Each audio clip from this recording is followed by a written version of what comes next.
Yeah. Welcome to Rock Hard Greece. Oh, thank you. It's nice to have you here with us and speak about the the debut album of Host. Yeah. What do you want to know? There are some obvious questions that need to be answered. Okay. First of all, Okay. you have stated many times that you released albums like Host while with Paradise Lost while you had problems within the band. How did you decide to revisit this era by forming Host? Right. Well, that's slightly wrong. The problems within Paradise Lost happened from believing nothing. It was the album after Host. During Mm-hmm. Host, everything was fine. In fact, it was one of the best periods within the band as far as um the record label doing whatever you you could do whatever you want. It was EMI. They were throwing money at us. It was party time when we did Host, and we made the most of it because we knew it wouldn't last. As far as doing Host as a project, that was an idea that came about probably about 4 or 5 years ago. As like I was trying to think of something that I felt like I wanted to do, like a palate cleanser.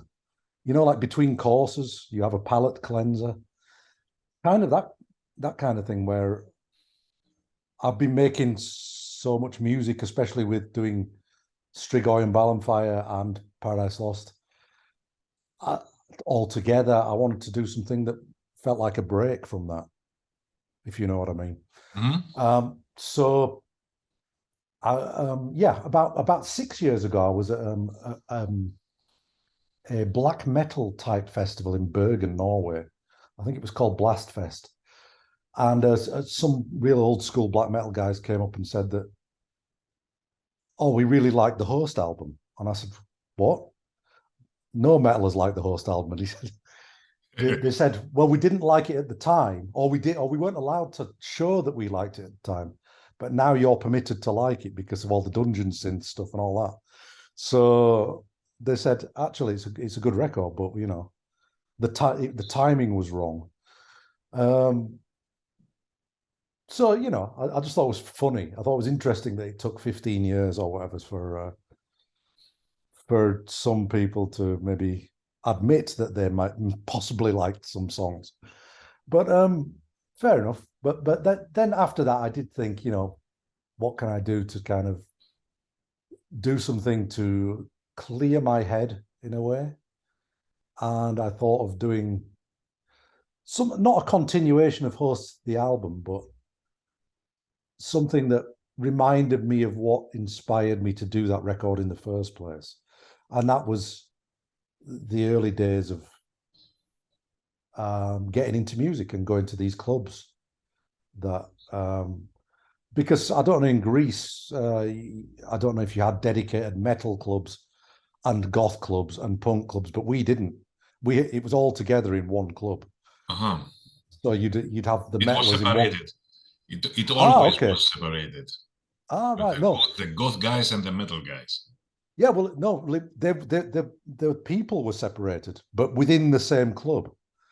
Mm-hmm. So you would go to these places, and you'd have in one corner you'd have the metal guys, in another corner you would have the goth guys, another corner you would have the punk guys, and if they put a goth song on, all the punk and metal guys would be kind of like going to the bar, and the goth guys would be running and doing some crazy dance to the goth music.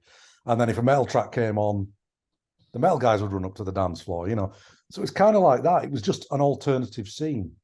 Mm-hmm. You couldn't mix it. I mean, the punks hated the metalers hated the goths, etc., etc.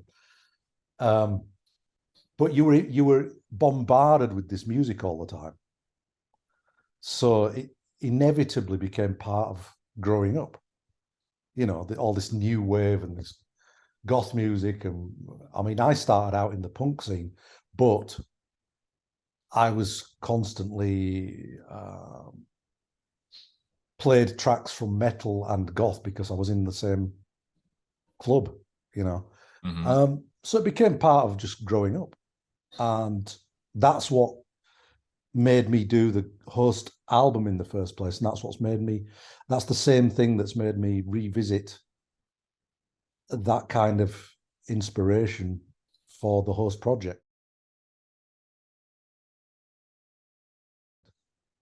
Do you believe that the Paradise Lost albums from 1 Second to Symbol of Life, didn't get the recognition they probably deserved at that period of time that they were released? No, I don't. I think there's good and bad in all, and it's just a timing, I guess, and what the scene is like. I mean, if you think when Host came out, the new metal thing had just got big. The end of the 90s, so people were wanting to hear all those, more like these breakdowns and rap guys. Like Rob Flynn was wearing tracksuits. It was that era. So Host was not the right timing for something like that within that scene, obviously. So I have no complaints. No, we knew what we were doing. We knew that it would separate people. It would make a lot of people not like it. Some people like it. It's a risky take. It's something that you do to keep yourself interested in what you're doing. Did the re-release of Host in a remastered version in 2018, if I remember correct, make you think about forming this new band twice, apart from all these comments that you got from the black metal musicians a few years ago, and perhaps make you create Host, because you might have seen a different reaction by more people than just the musicians? Yeah, I mean, it's possible. It's possible. It's not something that I gave a great deal of thought about, but doing the remaster made me revisit the album anyway. You're kind of re-listening to it. You're hearing the songs all over again after a long time. You're hearing feedback after a long time. So indirectly, it's possible. It's not something that I thought about, and that's the first time anyone's asked me that, actually. But it's, maybe subliminally it had a bearing on it, Yeah, because you might have heard people speak about Host again after 25 years that it was released, and yeah, absolutely. You say, why not revisit this kind of music? I get more and more feedback about this, and you had the spark, you had the idea, and it might have helped somehow. Yeah, I think you're possibly right there. I honestly never thought about that connection, but I did already have the idea for a project called Host, but it may not have happened at the time it did. It may not have become a fully fledged concrete project had it not been for that. Maybe you're right. Is Host the band something you think that you should have done back then, releasing Host the album as a side project? I'm sure a lot of people would have preferred that. A lot of fans probably would have preferred that. But personally, I have no regrets. It's not about regretting this, but it's a matter. Did you ever think about that before releasing Host, or the idea just came after you saw some negative reactions, perhaps? No. Even at the time, it never even crossed our minds to do it as a separate thing, because in those days, it wasn't as easy as it is now to do a project, to record things, to write things. You needed backing. You needed financial backing from a label. The recording process was still a very difficult thing to achieve. You know, you still had to, you needed this financial support, you needed the support of a label. And, you know, in them days, you couldn't have just written something and put it out, really. With, you know, you needed support of people. So, yeah, it never crossed our mind. We didn't have the tools to be able to do it as a separate thing. You know, it was always just like, okay, we're going down a path. Where does this path lead us? And just following it. You know, we didn't really give it too much thought in that way, you know. Do you remember how EMI's executives reacted when they received the host album? Was it something that they expected, or it was a surprise to them? Well, when I first met EMI's executives, I knew that they had no idea what they'd signed anyway. They just knew that the sales figures were good. That's it.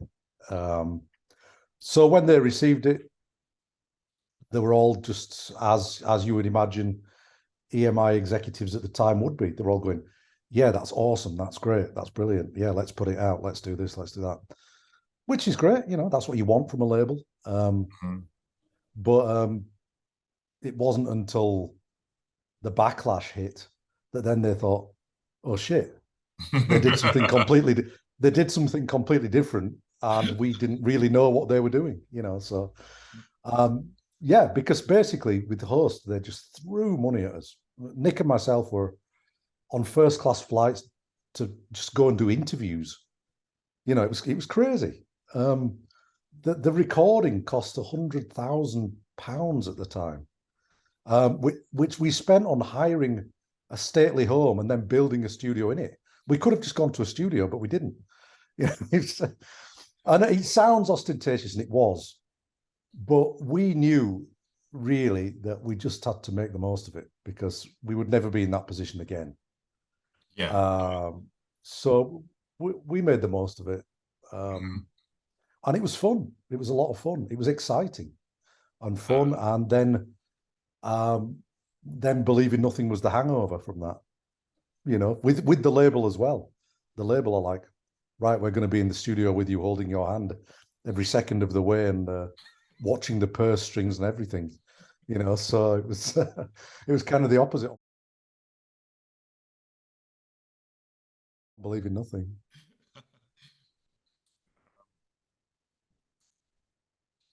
Can you tell me now, Aurelie, were there many times when you recorded the new host album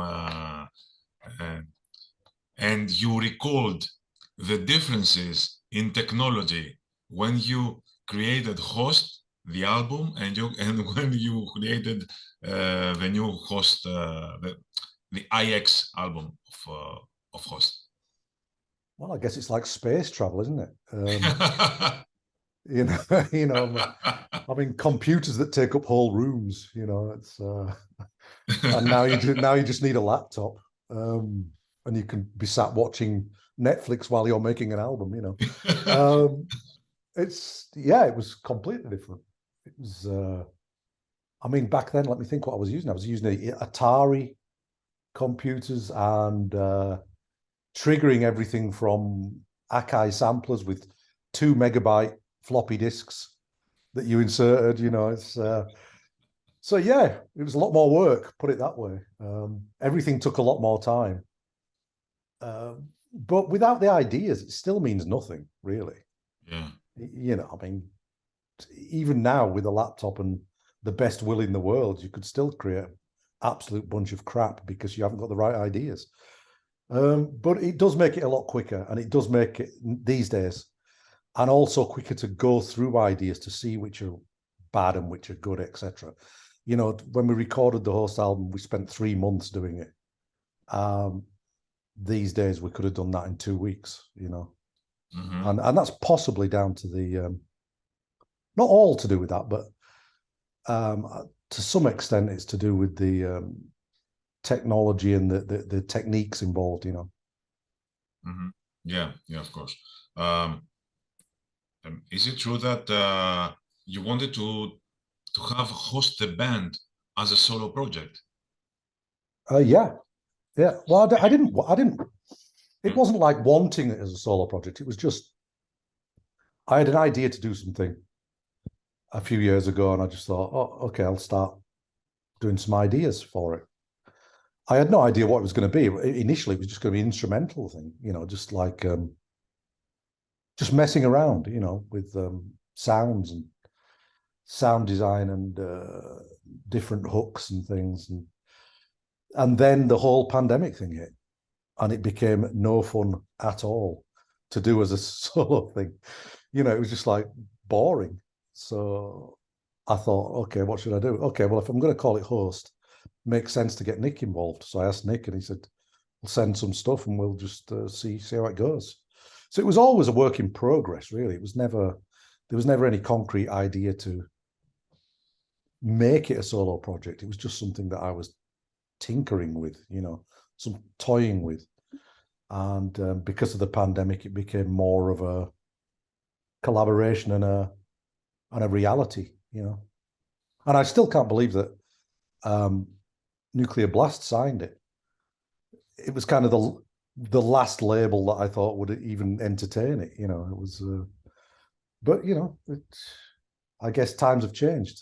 But I still didn't think they'd change that much, that Nuclear Blast would sign this record. But hey. Yeah, but nowadays you see many metalheads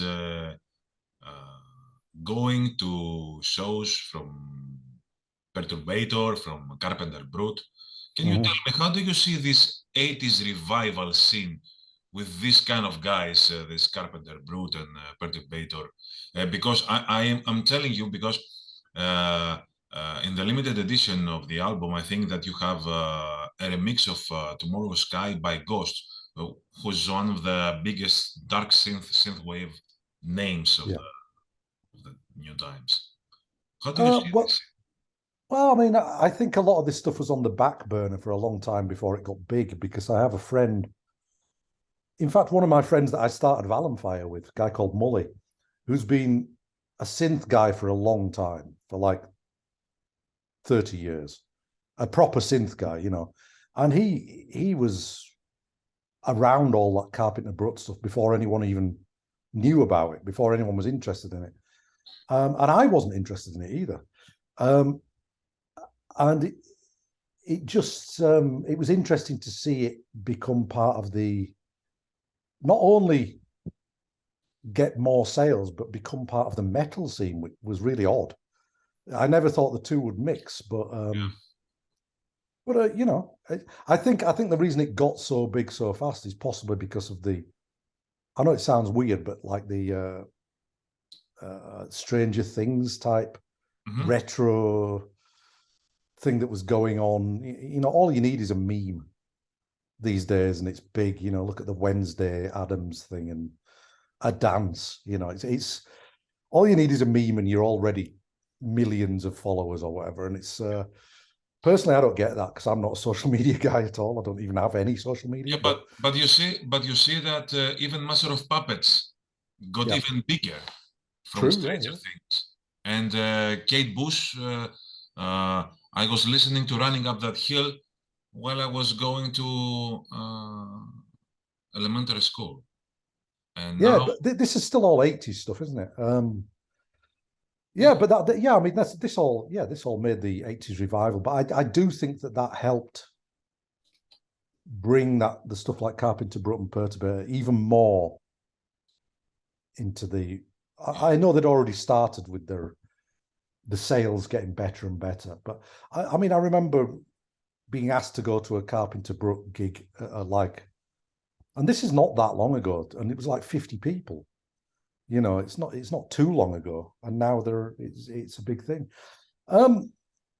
It's not really my thing, really, that whole scene. I know that our management and certain people at Nuclear Blast wanted to try and put host into that category. I know that they actually said that. They said, "Oh, well, yeah, but what is host? Is it part of this synth scene like Carpenter Brut and Perturbator?" And we're like, "No, it's nothing to do with that. I mean, it's not really our thing. This is more reminiscing about stuff that we grew up with and then putting it in a modern context. And you know, but labels and management need little and you can things. see why. Yeah, you can see why Nuclear Blast signed you, because they make references to bands that are very popular nowadays. Okay, but as listening to the album, I've listened to the album countless times.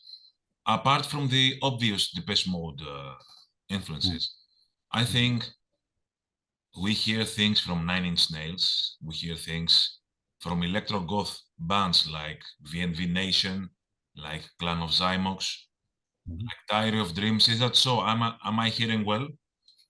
Yes, you are. You are. But there's also things that aren't electronic, like there's elements of 80s stadium rock in there, even.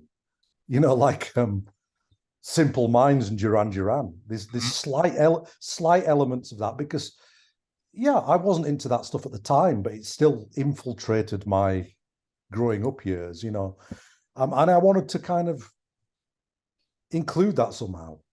And also more full-on goth stuff like Susie and the Banshees, more in the guitar elements and the melody elements. But yeah, it's a very much a mishmash. The host project is a mixture of a lot of things. It's not trying to be synth at all. It's just a love letter almost, but not trying to recreate that stuff from the 80s because it's done and it was of a time and you can't recreate it. It's all about the period it was done in that. So this is like the feeling that it gave me, that it still gives me, you know, like a smell takes you back somewhere or a sound. It's like that, but putting it into a modern context and making it feel like it's something fresh to us. And then hopefully people will also get that feeling when they listen to it. Whether that succeeds or not, I don't know. That's up to it's subjective, you know.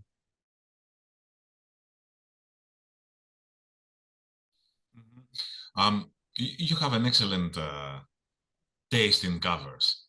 This time I have to say that I was surprised to hear you cover the Flock of Seagulls song, I Ran. It was not, it's a song that we are about the same age. We grew up with. So, but it's an up-tempo and a very happy song. Yeah. Do you think that you might have covered a more melancholic song of Flock of Seagulls, like Wishing, like Space Ace Love Song, or something like that? Yeah, but that was the idea. I mean, we had maybe 3 or 4 songs that we were thinking of covering.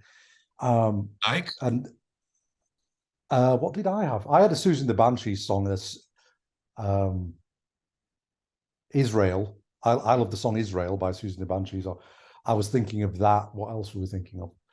There was a Duran Duran song which I really liked, but it's probably been done too much. I have no idea. In fact, we almost covered it around the time of actual host album, Save a Prayer. But Save a Prayer.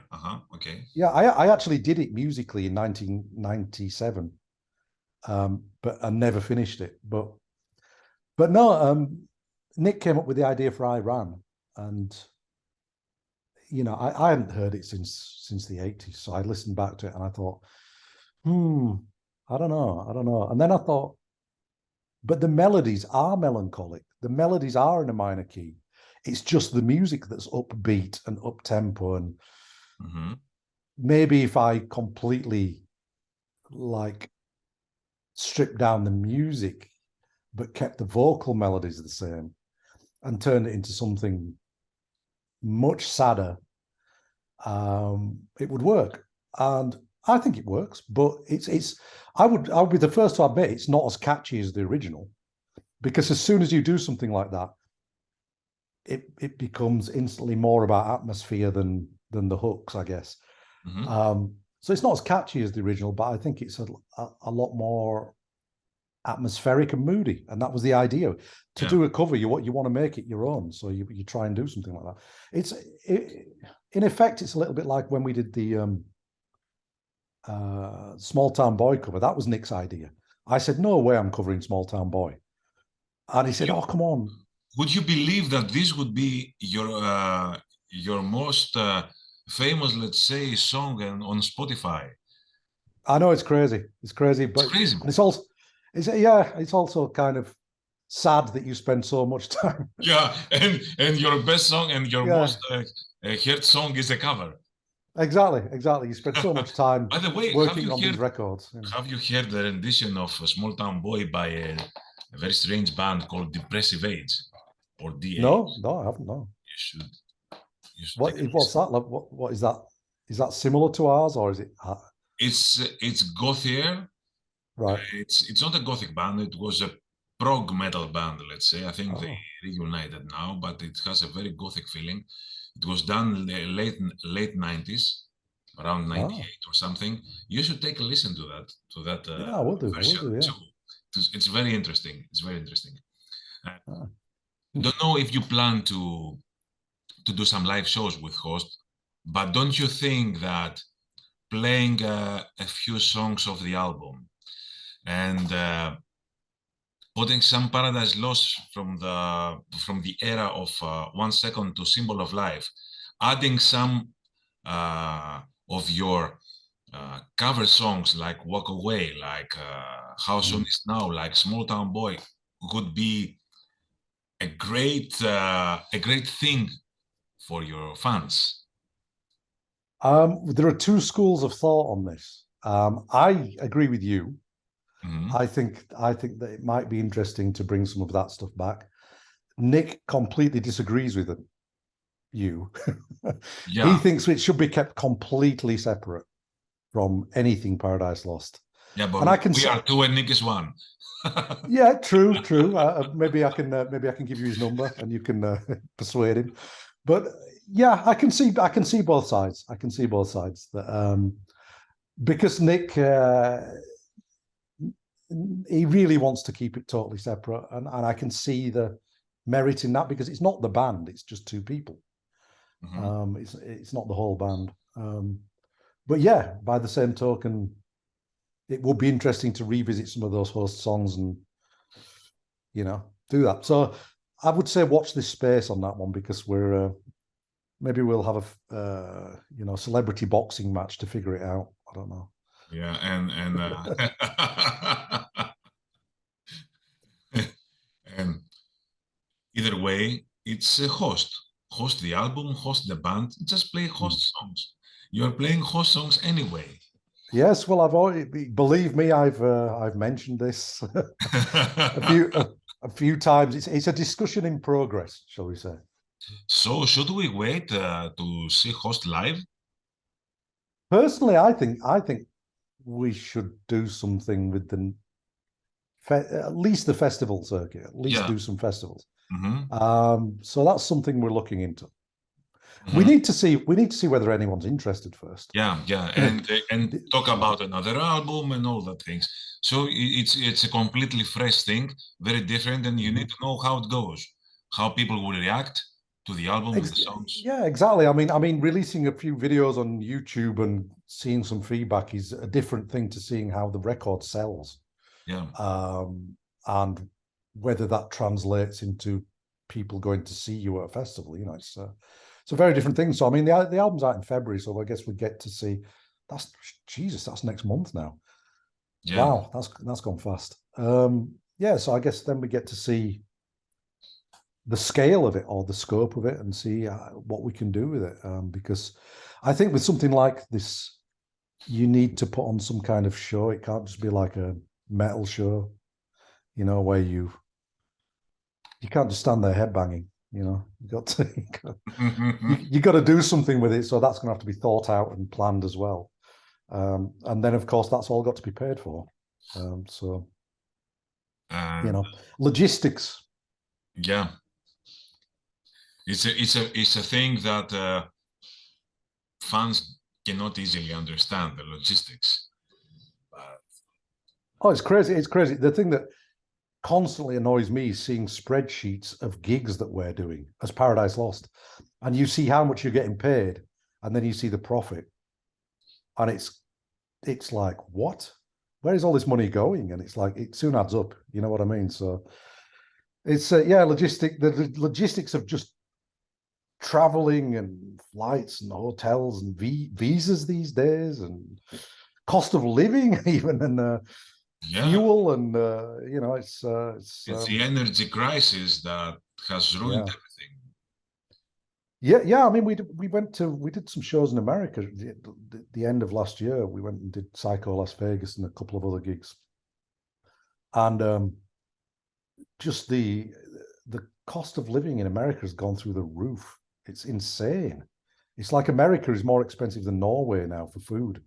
And I think that if things continue to go like this, dealing with the live shows, mm, the US bands will play only in the US, and the European bands only in Europe, and the English bands only in England.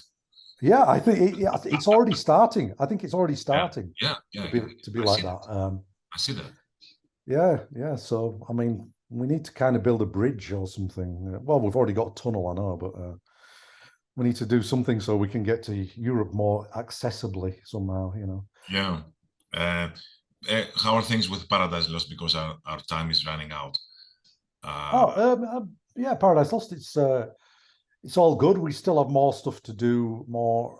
Um, you see, you know, the last record, Obsidian, came out a long time ago, but we still have stuff to complete with that. We haven't played in many places with that because of the pandemic, but I literally just started a few weeks ago coming up with ideas for newer stuff. We would be looking at maybe recording at the end of this year, early next year, if we were to do anything new.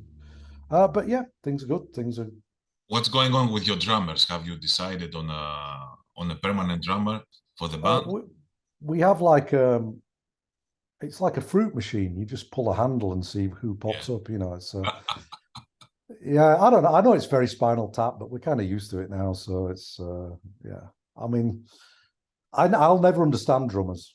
They're a strange breed. They're the opposite of a musician. I don't get it. You know, they kind of hit things. You know, and I don't know. I think most drummers have become YouTube or Instagram people these days. You know, rather than members of bands. It's Covers, doing covers. yeah, and they're all interchangeable. It's like everyone's got each other's drummers. You know, it's I don't know. So I keep trying to find new young drummers. I'm kind of like a Jeffrey Epstein of drummer. I shouldn't have said that. No, finding new drummers. You know. So you let's say that you are the new Ozzy Osbourne trying to find the new Randy Rhoads. Let's say. Yeah, you could say that, and then just kill them and get a new one. Yeah. Yeah.